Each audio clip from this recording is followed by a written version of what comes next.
A woman who doesn't make much money shouldn't make her husband do the chores. You really are hopeless. My mother-in-law berates me as she pleases, but at last, she realizes the situation in my household.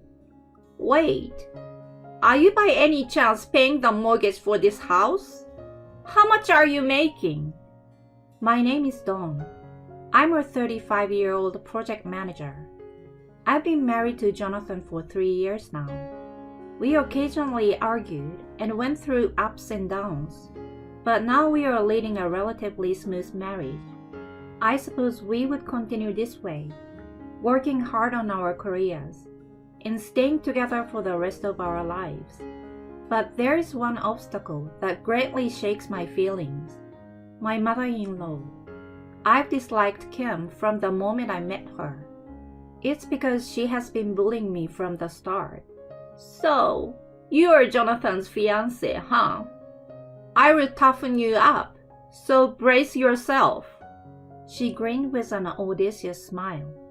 Hearing such comments from someone I had just met obviously made me feel uneasy. When I first visited my in-laws after getting married, she, as expected, bossed me around. You are so slow. When will the food be ready? I don't know where the things are in your kitchen, so it will take longer. Geez, are you talking back to me? You impudent daughter-in-law. I will straighten out that rotten character of yours.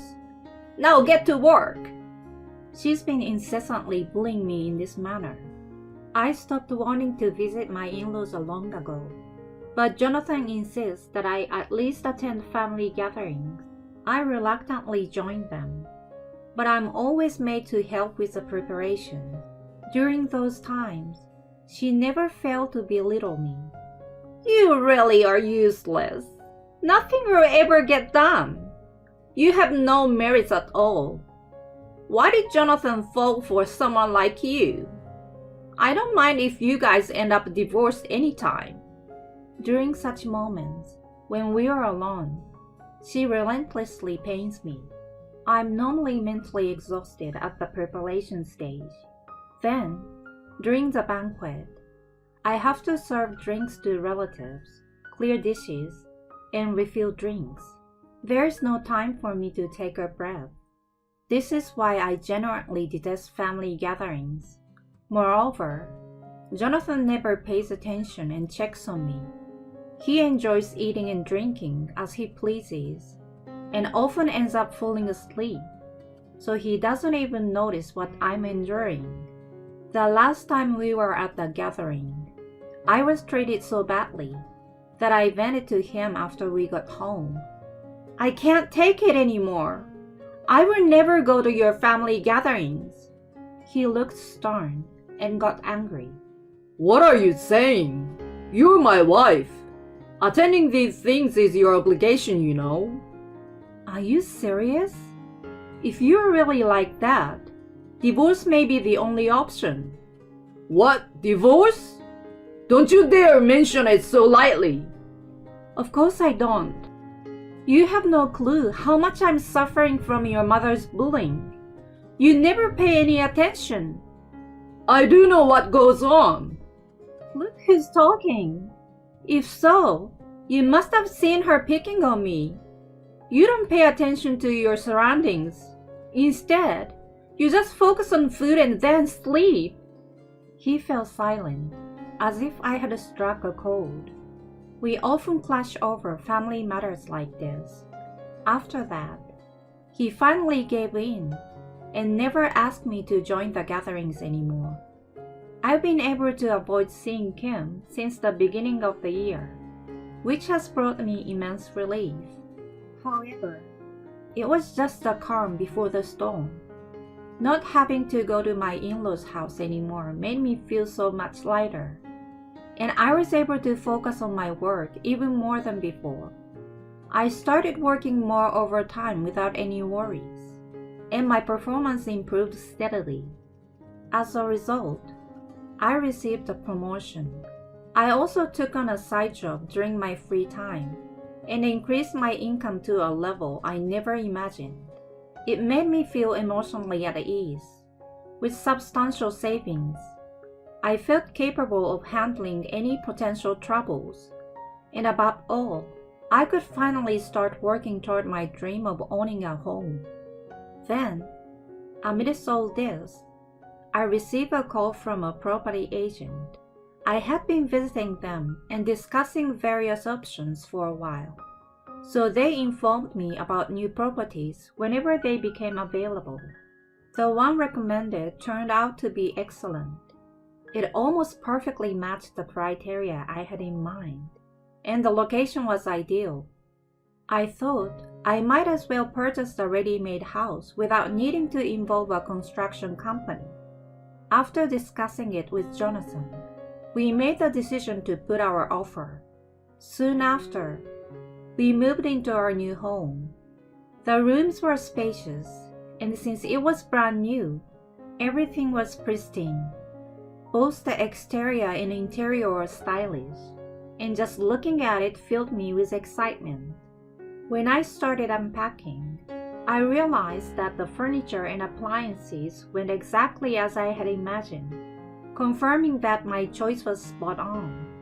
Once we began our life in the new house, it was incredibly comfortable and truly fantastic. Jonathan was satisfied too, and both of us were so cheerful that our lively conversations never ceased. Our marriage seems to improve significantly, and I felt wonderful every day. I truly believe that choosing that house was the right decision. Aside from that, buying a new home meant that we had to invite each other's family over at least once.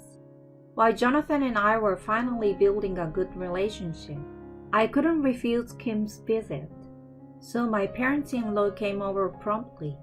Wow, this is such a fantastic home. You've worked hard, Jonathan. Living in such a splendid house is amazing. Kim was extremely excited. However, it felt like Jonathan was giving off the impression that he had bought the house, which bothered me a little. Then my father-in-law David stepped in. Don works as well, so it's not just his effort. They are both working, so they contributed equally to this house. I was delighted that he acknowledged my effort. Kim was rolling her eyes after being corrected by him. Surprisingly, Jonathan also seemed discontented, which disturbed my feelings. I was the one who bought the house in my name. In reality, I had a higher income than him. It seemed he had never told his parents about it. He was surprisingly proud, so that was a possibility. It didn't really matter to me if Kim misunderstood the situation, as I assumed I wouldn't be dealing with her so often. I shifted my focus and entertained my in-laws. They seemed very satisfied when they left. That was supposed to be the end of it. From then on, I was planning to refuse if Kim wanted to come over. And sure enough, she tried soon after. Moreover, she was planning to come along. Since Jonathan was ready to accept it without question, I had to step in. Hey honey, have you forgotten our agreement? I've said that I will only have minimal contact with your mother. I was lenient when she visited for the first time, but from now on, she needs to get my permission. Besides, I will never allow her to come alone. If I do, she will want to visit every day. I'm sure she would like to spend some time in the new home with us. If I allow her to come alone, it's going to be a hassle for me. If David's not with her, she will create trouble. Why would she cause trouble? What do you think of my mother? Anyway, don't invite her when I'm around. I didn't budge an inch. Knowing him, I figured he would try to break the previous agreement and invite her over. He reluctantly accepted my demand and promised not to do it. I thought it might have strained our relationship, But surprisingly, he continued to treat me normally afterward. Then one day, we received news that David had fallen seriously ill and was hospitalized. We rushed there and saw David lying on the bed, hooked on a machine. Kim explained the situation in distress.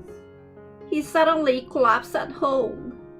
I called an ambulance, and luckily they managed to treat him just in time. If it had been a bit later, who knows what would have happened to him? We were both shaken after hearing that. It had been a close call. We were relieved that he had survived. A little while later, he finally woke up. Surprisingly, he seems to be better than I expected and showed a healthy complexion. I'm sorry for causing everyone so much worry. How are you feeling, David? Dad, don't push yourself hard, you know. Yeah, you are right. I may have been too hard on myself without taking a break until now. It looks like I will be here for a while, so I will take this opportunity to take it easy. He was an incredibly diligent person who often strained himself. Even as he got older, he continued like that, so his body must have finally reached its limit. After that, I visited him in the hospital as often as I could. Since I went after work, I didn't bump into Kim, and I had plenty of opportunities to talk with him. During that time, something unexpected happened. I was away on a business trip for 5 days. When I returned, I heard Kim's voice inside the house. I was annoyed by her unpermitted presence as I headed to the living room. There, she was lying on the sofa, looking cozy as if it were her own home. Oh, you're back. Jonathan looked at me as I entered the room. Hey, what's going on? I wasn't expecting to see you here, Kim. I glanced briefly at her. She turned to look at me and said, Well, I live here now, you know. What do you mean? You're such a dimwit. I moved in for the time being. We decided to live together until David came back. You're kidding, right? I felt dizzy and nearly fainted. Jonathan had taken advantage of my absence to bring her belongings into our home. Somehow, one of the rooms had become filled with her things. I don't recall ever agreeing to live together. When I insisted, she glared at me. I didn't ask for your permission. I'm in a difficult situation without David around, and I need help. Right. That's why she turned to me. Honey, try to be a bit more mature.